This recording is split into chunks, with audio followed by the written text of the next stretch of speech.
How to block a YouTube channel. Hey guys, in today's video, I'm going to show you how to block a YouTube channel. I'll guide you through the process step by step. Be sure to watch the video till the end, and let's get started. Open the YouTube app on your mobile device or visit the YouTube website in your browser. Sign into your YouTube account if you're not already logged in. Find the channel you want to block by searching for it in the search bar or locating it in your subscriptions or video recommendations. Once you're on the channel's page, tap on the three dots menu located near the top right corner of the page or next to a video thumbnail from that channel.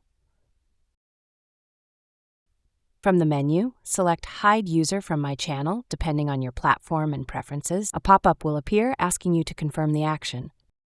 Tap Hide User to finalize. The channel is now blocked, and their content will no longer appear in your feed or recommendations.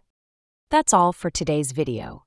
I hope this guide helped you block a YouTube channel effectively.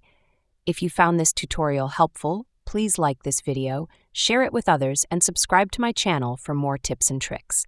Thanks for watching, and I'll see you in the next video.